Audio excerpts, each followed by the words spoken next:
Dear student, আশা করি তোমরা সবাই ভালো আছো। অন্বেষণ ম্যাথ আড্ডা ইউটিউব চ্যানেল থেকে আমি আশিস স্যার সবাইকে আন্তরিকভাবে শুভেচ্ছা ও অভিনন্দন জানিয়ে শুরু করছি আমাদের আজকের ক্লাস। আমাদের আজকের ক্লাস পঞ্চম শ্রেণী গণিত দশম অধ্যায় জ্যামিতির মূল বেসিক গুলো আলোচনা করেছিলাম। আজকে আমাদের আলোচনার বিষয় হচ্ছে রম্বস সংক্রান্ত কয়েকটি গুরুত্বপূর্ণ তথ্য। রম্বস সংক্রান্ত কয়েকটি গুরুত্বপূর্ণ তথ্য। তাহলে দেখো, সেই তথ্যগুলোর মধ্যে আমরা এক নম্বরে লিখতে পারি যে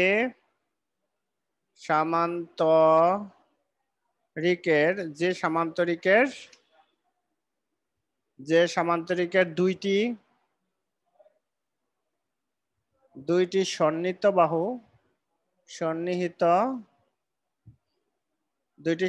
বাহু সমান তাই রম্বস। তারপরে 2 নাম্বার, রম্বসের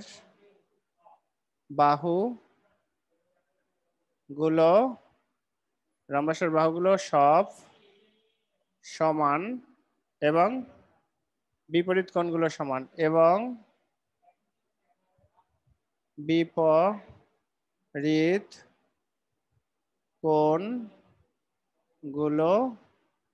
বিপরীত কোণগুলো সমান। 3 নাম্বার, রম্বসের কর্ণদ্বয় পরস্পরকে সমকোণে কি করে? সমদ্বিখণ্ডিত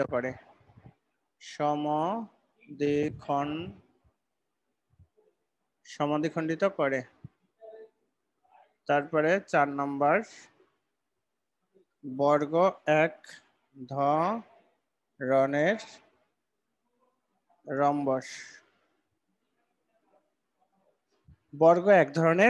রম্বস। তাহলে এখন দেখো, আমরা যদি একটা রম্বস আঁকি,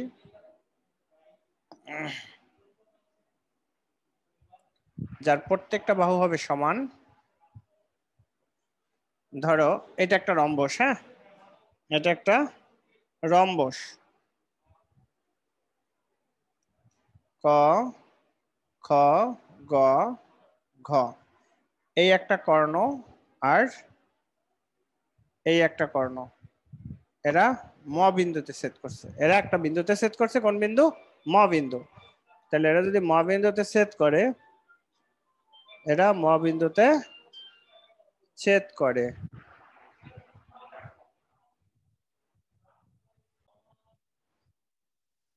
তাহলে দেখেন, এই যে ক, খ, গ, ঘ একটা রম্বস। খগা এই একটা কর্ণ আর এই একটা কর্ণ। এই কর্ণটা, এরা দুইটা কর্ণ পরস্পরকে এম বিন্দুতে মানে ম বিন্দুতে ছেদ করছে। ম মানে একটা জাস্ট বিন্দুর নাম দিয়েছি। তাহলে যে সামান্তরিকের দুইটি সন্নিহিত বাহু সমান তাই রম্বস। যদি যেমন ধরেন এই বাহু আর এই বাহু, এই সন্নিহিত বাহু দুইটা পরস্পর সমান, তার মানে কি? এটা একটা রম্বস। তার মানে আমরা এখান থেকে বলতে পারি ক ঘ সমান সমান খ ক, এবং আরেকটা কি বলতে পারি, এই সন্নিহিত বাহু দুইটা অর্থাৎ ঘ গ সমান খ গ, খ গ, এই বাহু অর্থাৎ এই যে রম্বসটা আঁকছি, এই রম্বসের কিন্তু প্রত্যেকটা বাহু সমান। এই রম্বসের প্রত্যেকটা বাহু সমান। আবার এই রম্বসে আমরা কি বলতে পারি? ক খ সমান সমান খ গ সমান সমান গ ঘ সমান সমান ক ঘ। কারণ এই রম্বসের প্রত্যেকটা বাহু সমান, কিন্তু কোনো কোণেই সমাকোণ নয় এবং কোনো কোণেই সমাকোণ হবে না। আর আমরা যদি এই 1 নাম্বার ব্যাখ্যা দেই, তাহলে 1 নাম্বার ব্যাখ্যা হচ্ছে এইটা, এই অনুসারে হচ্ছে 1 নাম্বার ব্যাখ্যা। হ্যাঁ, তারপরে আমরা এখানে বলা হয়েছে কি, দেখো, রম্বসের বাহুগুলো সব সমান এবং বিপরীত কোণগুলো সমান। তাহলে রম্বসের বাহুগুলো এই যে এত সমান সমান এত সমান সমান এত সমান সমান এত, প্রত্যেকটা বাহু সমান এবং বিপরীত কোণ।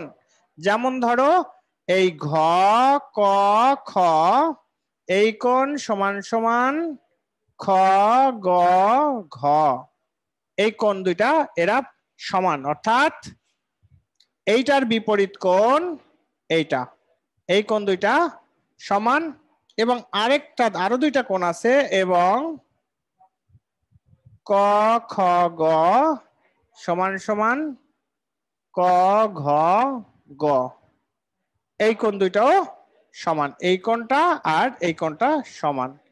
এটাই বলা হয়েছে যে তোমার রম্বসের বাহুগুলো সমান, বিপরীত কোণগুলো সমান। গেল, রম্বসের কর্ণদ্বয় পরস্পরকে সমকোণে সমদ্বিখণ্ডিত করে। এই একটা কর্ণ আর এই একটা কর্ণ, রম্বসের কর্ণদ্বয় পরস্পরকে সমকোণে সমদ্বিখণ্ডিত করে। এই যে দেখো, এই ম বিন্দুতে যখন ছেদ করছে, তাহলে কি হবে এখানে 3 নাম্বারটাই যদি আমরা লিখি, ক ম সমান সমান গ ম, গ ম, এবং খ ম সমান সমান ঘ ম। আর এই যে এখানে যে কোণগুলো হয়, এই যে কোণগুলো আছে, এই কোণগুলো প্রত্যেকটা সমকোণ। এবং আমরা কি লিখতে পারি যে ক ম ঘ সমান সমান ক ম খ সমান সমান খ খ ম গ সমান সমান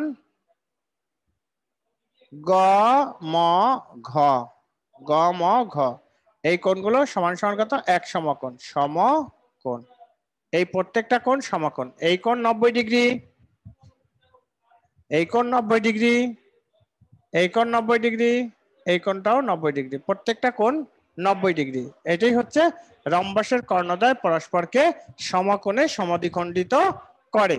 সমকোণে সমদ্বিখণ্ডিত করে অর্থাৎ এই অংশ সমান সমান এইটুকু, এইটুকু সমান সমান এইটুকু, আর এখানে যে কোণগুলো তৈরি হয়েছে সেই কোণগুলো প্রত্যেকটাই সমকোণ, সেই কোণগুলো প্রত্যেকটাই সমকোণ। আশা করি বুঝতে পারছেন। এরপরে 4 নাম্বারটাই বলছে কি, একটু সরবেন।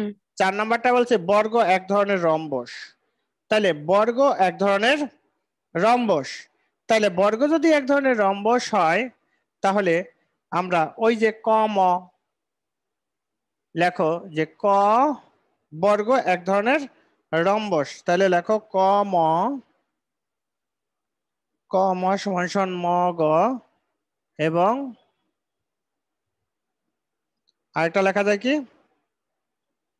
ম খ, ম খ সমান সমান ম ঘ, ম ঘ। এই হচ্ছে আমাদের, কারণ বর্গের বাহুগুলো সমান। স্যার, আপনাদের যদি কোনো প্রশ্ন থাকে তাহলে প্রশ্নটা করতে পারেন। না স্যার, কোনো প্রশ্ন নেই।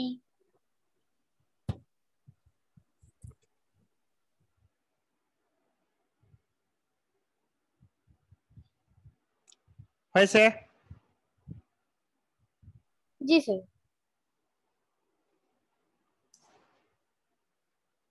এরপরে আয়ত সম্পর্কে তথ্য। আয়ত, এখন হচ্ছে আয়ত সম্পর্কে কয়েকটা তথ্য দেই। আয়তগুলো তো আমরা পড়েছি, তারপরেও আয়ত সম্পর্কে একটু লিখি।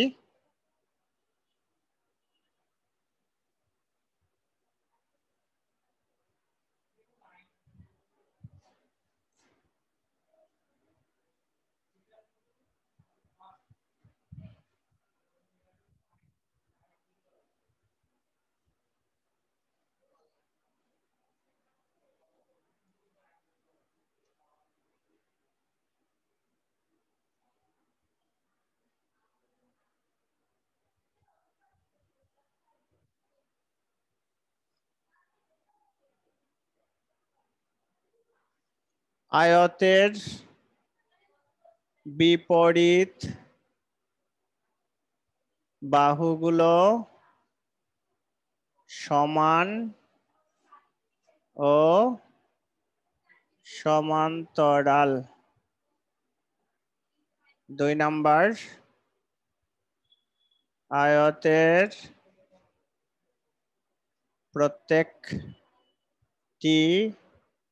কোণ সমকোণ বা 90 ডিগ্রি। আয়তের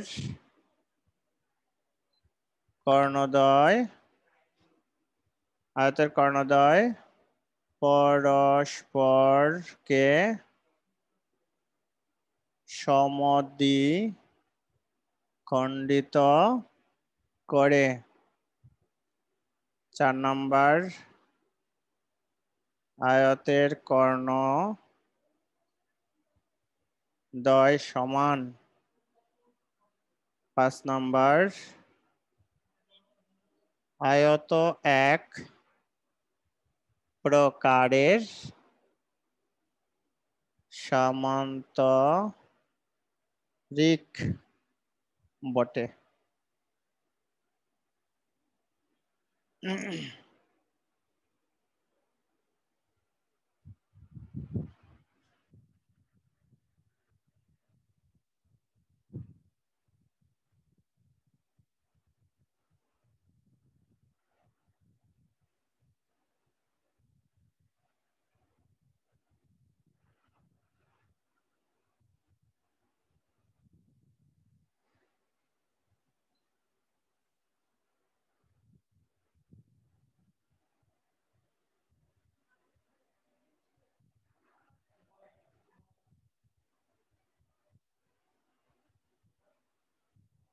দেখো, আয়ত সংক্রান্ত কয়েকটি গুরুত্বপূর্ণ তথ্য, বা যদি পরীক্ষা আসে আয়তক্ষেত্রের বৈশিষ্ট্য লেখো, তাও এইগুলোর মধ্যে তোমরা পেয়ে যাবা। তাহলে এখন দেখেন, আয়তের বিপরীত কোণগুলো সমান ও সমান্তরাল। আয়তের বিপরীত কোণগুলো সমান ও সমান্তরাল।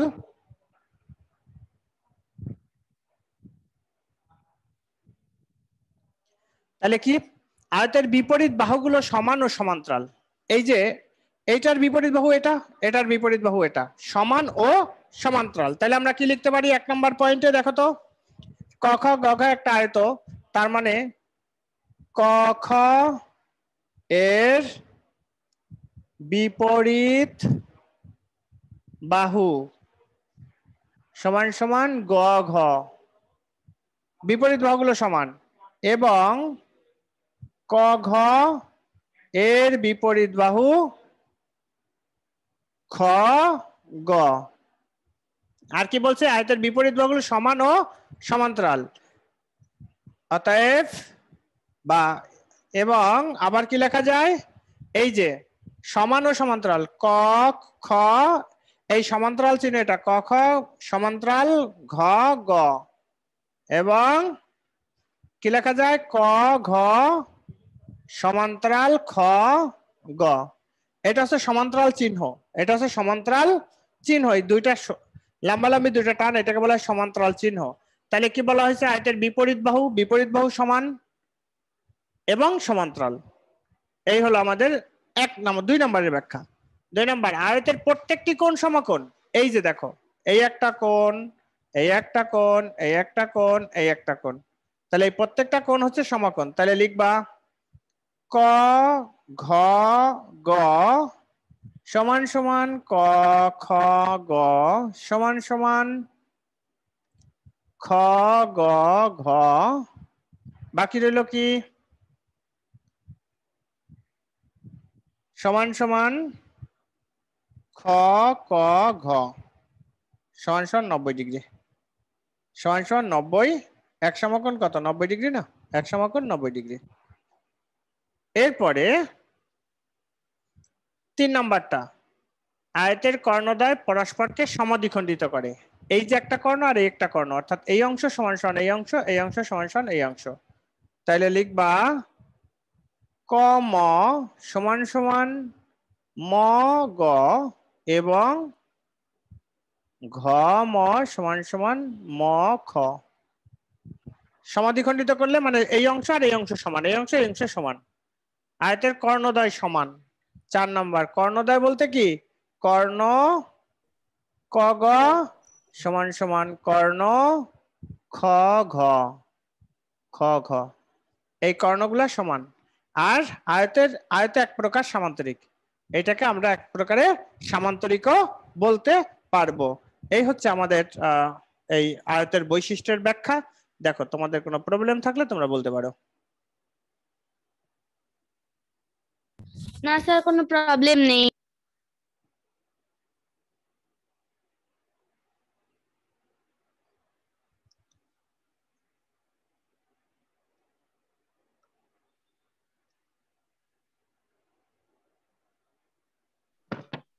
আচ্ছা ডিয়ার স্টুডেন্ট, আমাদের আজকের লেকচারের যে রম্বস এবং আয়তের গুরুত্বপূর্ণ কিছু তথ্য দিলাম, এই তথ্যগুলো তোমরা এই 5 বসে যদি কমপ্লিট করে রাখো, দেখো এইগুলো যদি তোমাদের মনে থাকে, তোমরা এই তথ্যগুলো দিয়ে তুমি 6 এ যেতে পারবা, 7 এ যেতে পারবা, 8 এ 9 এ 10 এ সব জায়গায় এই তথ্যগুলো লাগবে। এখন যারা বড় ক্লাসে ওঠার পরে কি বলে, স্যার আমি তো জ্যামিতি বুঝি না। সে জ্যামিতি না বোঝার কারণ আছে, সে এই যে আমরা যে এখন বেসিক পড়াগুলো পড়তেছি এগুলো তো তার মনে নাই, সে পারবে কিভাবে? এখন যদি আমি একটা 6 এ ওঠার পরে আমি যদি বলি যে সামান্তরিকের বিপরীত বাহুগুলো পরস্পর সমান এবং সমান্তরাল, তুমি যদি বলো স্যার এটা কোথা থেকে আসলো, এই ধরনের প্রশ্নের তো কোনো ভিত্তি থাকে না, আর এই ধরনের প্রশ্নের কারণেই তারা বুঝে না। তো এই জন্য তোমরা খুব ভালো করে এগুলো শিখে রাখবা ডিয়ার স্টুডেন্ট। এই ছিল আমাদের আজকের লেকচার। তো আমাদের ক্লাসগুলো ভালো লাগলে অবশ্যই আমাদের স্যারের সাথে থাকবা। অন্বেষা ম্যাথ আড্ডা টিউশন থেকে আমি আশিস স্যার আজকে বিদায় নিচ্ছি, দেখা হবে পরবর্তী ক্লাসে।